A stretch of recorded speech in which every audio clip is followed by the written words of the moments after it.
making space for a long time against a lot of odds for what we need to know together and for everyone to make it a better world. And it's an honor, and it's important, I think. And right now, the importance of the space, the knowledge, the relationships is so clear. I won't take time to itemize what you know, that this is, as Jen said, this may be the end game. This is where we've been brought by ancient shifts from maternal patterns of relationship, of being human, and an insistent denial, distortion, refusal, and invisibilization of what we are as human beings as we are mothered. Mothered individually, mothered collectively, as we mother each other in our relationships of giving. And in a way, Heide, Academia Hagaya, the work that everyone has done, honoring Heide and Heide's work, I think, is honoring all that. And the development, the knowledge that patriarchy is a few thousand years of our human civil development, and to the kind of learning together, building networks, researching, understanding, Indigenous and non-Indigenous feminists doing that work, having a space, learning, and ultimately Heide systematizing the principles of maternal societies. To have the work, the knowledge of individual matriarchal societies brought together to see what that shows us of societies that are actually reflect who we are and how we grow and are made, as Jen has described what makes us, and what more and more and more scientific research is showing what we are as human, men and women, it's not only it's significant, and it's a moment for that. I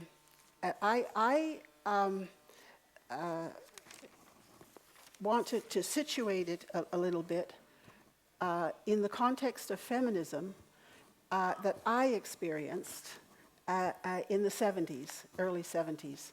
I'll have to leave out all the good stories, all of the kinds of things that we learned together, how we did it, what power there was as feminists when we didn't behave like women, we thought as women. When we felt the difference and we felt that power and we felt what the possibilities that gave us, when we understood the world, when we understood gender as a socially oppressive, unnatural system, and affirmed ourselves as women against gender as a social structure. And this way of this feminism, I found, we had this in my group in Toronto in the early 70s. We understood the connection between patriarchy, racism and colonialism, capitalism, and we didn't have gift economy analysis that we have now. We did not have the research on matriarchies. There was many, but we knew that when we spoke as feminists, we spoke for the world. We were affirming women for humanity. And we didn't have the theories, but it was necessary. It was necessary to our politics to have a vision. We certainly we couldn't just want to enter into the existing world, which we were seeing really, really clearly, and we were learning it from each other, located as we were differently, rurally, urban, educated and less educated, different classes, different races, women in their own contexts, addressing their own community and men there and the global world, learning all the time how little we knew about each other and even about our own lives. And not always easy, but exciting, and something we did together and taught each other and believed we were worth teaching and wanted to learn. That's not, the stories. If you had the stories, I don't want to oversimplify this. It was exciting, though, and I think at that time, when feminists were learning not to be loyal to primarily to their communities or their societies, there was a lot of fear of feminism at that time. I was starting my PhD. I started out, I was going to look at the difference between the consciousness of workers in Windsor, Ontario, in Canada, and in Detroit, US, to see if it made a bit of difference being sort of in the belly of the beast in US or in Canada. And then I realized I was a woman, and I became a feminist. I thought, what am I researching this for? And I decided I wanted to see whether this group of mine, which was really visionary and super critical, and whether we were unique, because I didn't see it reflected. In fact, I knew we weren't unique, but I wanted to see in what way. And I took a trip and interviewed lots of feminists in Canada and the US, and found out this was a tendency of feminism that was powerful and deep and defining in the initial period. And it was a tendency that, as I said, they refused all the dualisms and all the separations. The life-centered values endorsed by those feminists were integrative, community sharing, nurturing cooperation.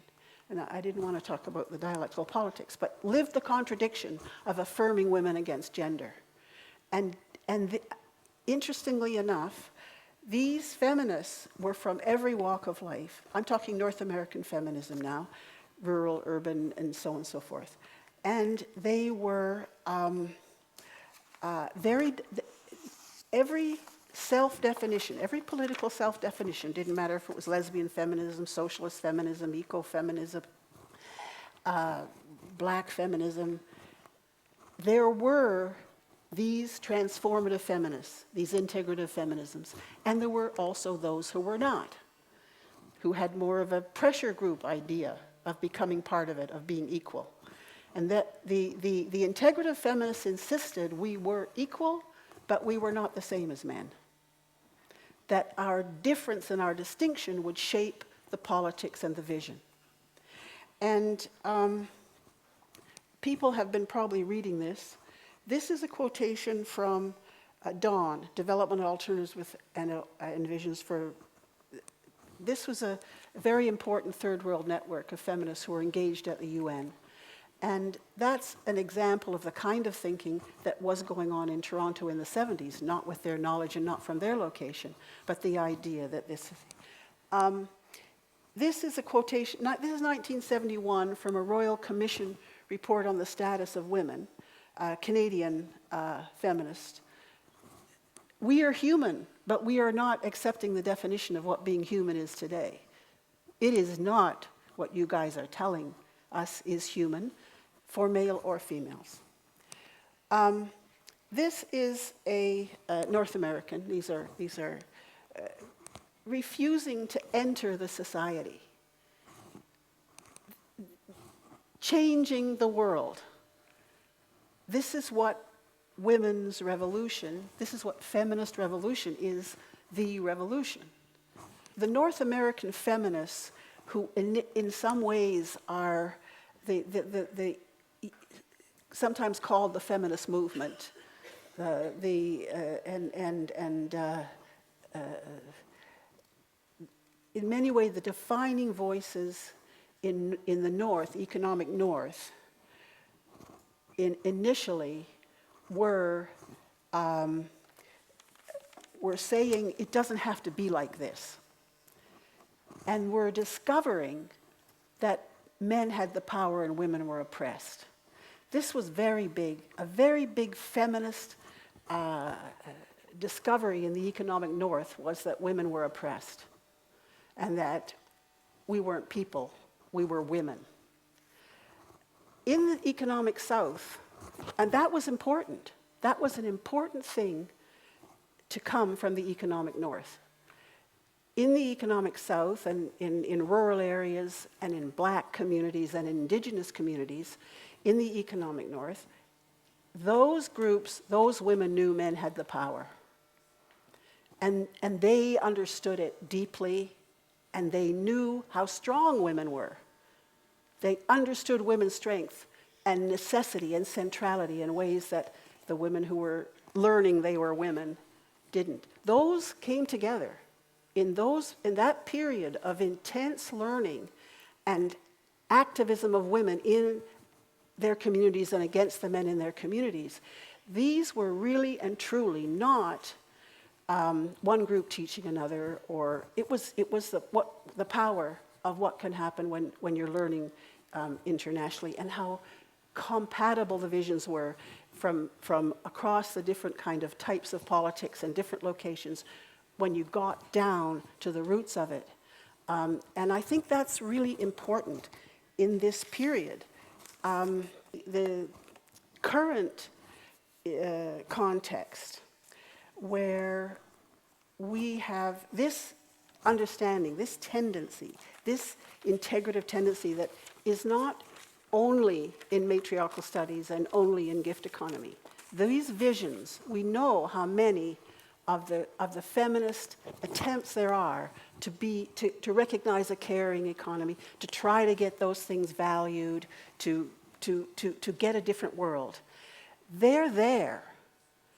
They need the knowledge of matriarchal principles and history, the long time we've had those societies. And they need to understand, as Genevieve outlined, they need to see that gift logic is the basic human, the way we are created together, in relation and in giving. That exchange logic, which is the dominant logic today, which is the way the patriarchal societies, and they think that they define the beginning of civilization as the beginning of exchange. When you need to measure things, when you need to rule things, when you've got the thing going, that's the beginning of social relations. They absolutely refuse to see that if you're in fact giving and things are flowing where there's need, that is social. The theorizing that Genevieve Vaughan's done to identify a logic that is other-focused and relational, that gives value to the other, that makes exchange visible as a distortion. It makes exchange visible as a denial of our humanity. Even fair exchange is a limit. It is a distortion in itself, even if the intention is to help each other and you're not trying to get a profit. It's not just the desire for profit that's a problem. It's the fact that we are not flowing with our relationships and with our need and with gift. That is alienation. That is the heart of it, and that is patriarchy. And to see these things through Heide's work and in connection with gift economy is what all the other groups of feminists and the groups trying to build gift societies without recognizing the maternal, build, and the incredible work that's being done everywhere to try to make worlds and try to make places which acknowledge our humanity, which express it. They need matriarchal studies, maternal gift economy as materialist basis for their practice. And here's the part I'm not getting to of this talk. Look at the context. Look at the difficulty. It's always difficult. We heard from Heide today, we heard from yesterday, Jen today. These are independent scholars. I wonder why. If you don't make the space, this is a life work, and this is what's been necessary. So now today, right from the beginning, and again, the stories could be told, you have the personal is political. You have an incredibly powerful understanding. And that was very deeply political and transformational, understanding class, gender, race. And all of a sudden, it just becomes personal. Everything becomes personal. And you can see the powerful early feminist organizations losing the politics, and not by chance.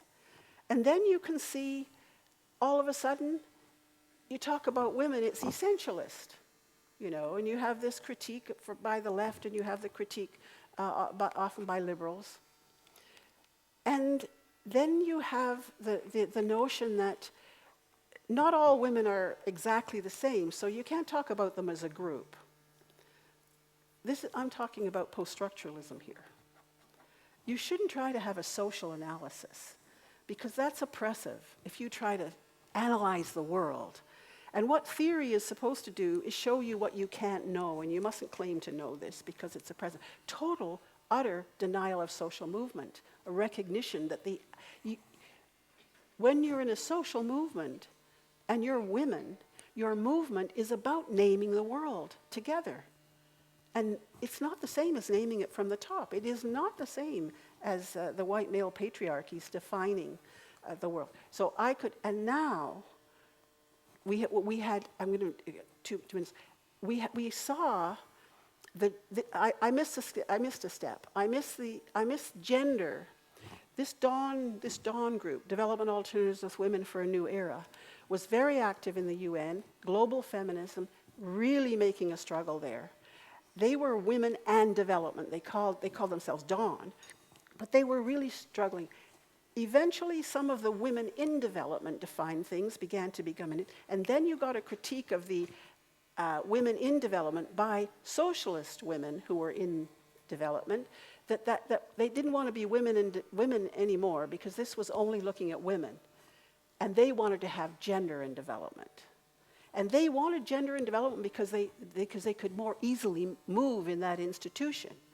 But it was a lie that gender is more broad than women. Women, speaking as women, were speaking about the whole world. It's about transforming the world. You talk about gender, you're talking about what? Relationships between men and women? You're talking only about the construct, only about the social construct. You're entrenching it. So then you get post-structuralism, and now we have, I don't have to tell you now, it's very difficult. I am not finding space. I'm finding the space has been closed down to discuss gender. I don't have time to go into it. But I want to say here today that this is important, and we have to find the space. And it isn't, even though we may feel that this is a small, embattled territory of feminism, or there are many, many, many feminist groups that need this understanding. And that is the context in which we're working. And so that it's hard, and it's being embattled in, ever more creative ways. But this matriarchal studies, gift economy, the theorizing, the deep theorizing and systematizing of a movement of women that women need and are making. Oh, by the way, when I went and interviewed feminists, my definition of feminism was not just self-defined feminists. It was any women who were struggling based on their own priorities and defining their own allies. So I very broadly went to those, I named that, I called them feminism for my struggle. It wasn't just a self-defined, I missed that point. So thank you very much.